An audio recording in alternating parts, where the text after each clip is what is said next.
ইতিহাসের অন্যতম ভয়াবহ দাবানলে পুড়ে ছারখার হচ্ছে যুক্তরাষ্ট্রের ক্যালিফোর্নিয়া রাজ্য। দমকা বাতাসের কারণে 7 দিনেও আগুন নিয়ন্ত্রণে আনা যায়নি।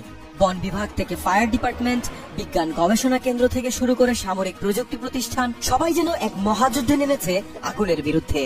আকাশ থেকে উড়োজাহাজ পানির ঝর্ণা ঢালছে, গোলাপি পাউডার ছিটানো হচ্ছে, আবার কোথাও ড্রোন ঘটনাস্থলের গভীরে ঢুকে আগুনের গতিবিধি নির্ণয় করছে। সবকিছু একত্রে পর্যবেক্ষণ করছে স্যাটেলাইট আর আর্টিফিশিয়াল ইন্টেলিজেন্স।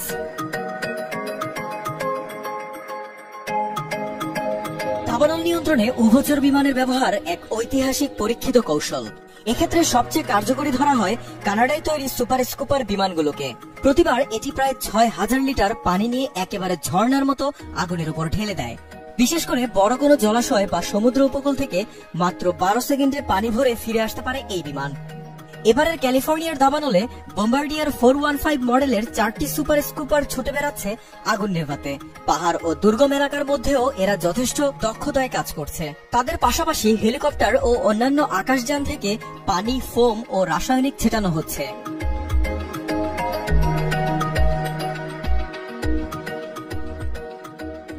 দাবানলের ভিডিওতে প্রায় দেখা যায় আকাশ থেকে গোলাপি রঙের এক ধরনের পাউডার ছিটিয়ে দেওয়া হচ্ছে। এটি আসলে এক ধরনের ফায়ার রিটার্ডেন্স, যার পরিচিত নাম ফসচেক। এই মিশ্রণে থাকে 80% পানি, 14% অ্যামোনিয়া ফসফেট ও অ্যামোনিয়া সালফেট এবং 6% রঙিন এজেন্ট। ফসচেক দাবানলের আগুন থেকে তাপ শোষণ করে দহন প্রক্রিয়া বন্ধে কার্যকরী ভূমিকা রাখে।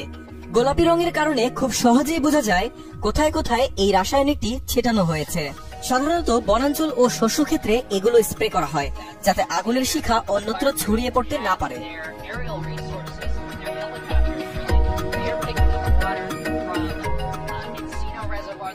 যেসব এলাকায় মানুষের বসতি বেশি, যেখানে ঘরবাড়ি ও গুরুত্বপূর্ণ স্থাপনা রয়েছে, সেখানে শুধু পানি বা ফসচেক নয়, বাড়তি নিরাপত্তার জন্য ক্লাস এ ফোম ও ব্যারিকেড ফায়ার জেল ব্যবহার করা হয়।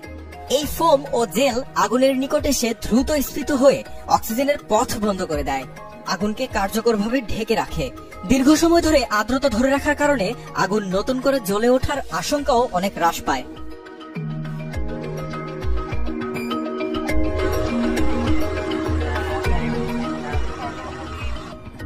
দাবানলের ধোঁয়া এতটাই ভারী হয়ে উঠতে পারে যে অনেক সময় সেখানে হেলিকপ্টার বা বিমান থেকে কাজ করা কঠিন হয়।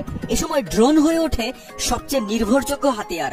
রিমোট চালিত এসব ক্ষুদে আকাশযান দাবানলের গভীরে উড়ে গিয়ে থার্মাল ক্যামেরা ও ইনফ্রারেড সেন্সর দিয়ে তাপমাত্রার পরিমাণ, আগুনের উৎপত্তি ও গতিপথ নির্ণয় করে।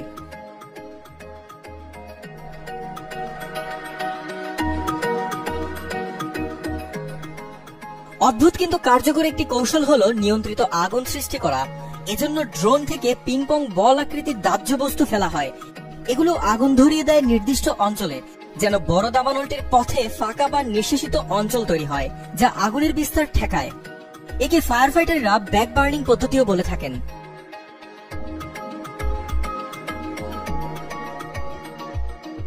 দাবানল পর্যবেক্ষণে লকহিড মার্টিন তাদের স্মার্ট স্যাটেলাইট প্রযুক্তি কাজে লাগাচ্ছে। স্যাটেলাইট থেকে প্রাপ্ত রিয়েল টাইম ইমেজ বিশ্লেষণ করে আগুনের বিস্তার কোথায় বাড়ছে, বাতাসের গতি কোন দিকে বইছে, এসব গুরুত্বপূর্ণ তথ্য খুব দ্রুতই পাওয়া যায়। এর সঙ্গে আর্টিফিশিয়াল ইন্টেলিজেন্স যুক্ত থাকায় দাবানলের সম্ভাব্য গতি প্রকৃতি বা ছড়িয়ে পড়ার সময় ও দিক পূর্বাভাস দেওয়া সহজ হয়েছে। ফলে স্থানীয় কর্তৃপক্ষ আগাম সতর্কতা জারি করে মানুষকে নিরাপদে সরিয়ে নিতে পারছে।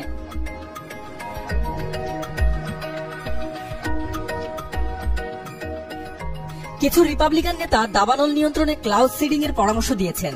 এই পদ্ধতিতে মেঘের মধ্যে রাসায়নিক পদার্থ যেমন শুষ্ক বরফ, সিলভার আয়োডাইড, পটাশিয়াম আয়োডাইড ইত্যাদি ছিটিয়ে কৃত্রিমভাবে বৃষ্টি নামানোর চেষ্টা করা হয়। যদিও প্রচন্ড শুষ্ক আর পরিষ্কার আকাশে এই পদ্ধতি সচরাচর কার্যকর নয়। নাসার মতে ক্যালিফোর্নিয়ার মতো এলাকায় ক্লাউড সিডিং করা হলেও তা দাবানল নিয়ন্ত্রণে তেমন ফলপ্রসূ হবে না।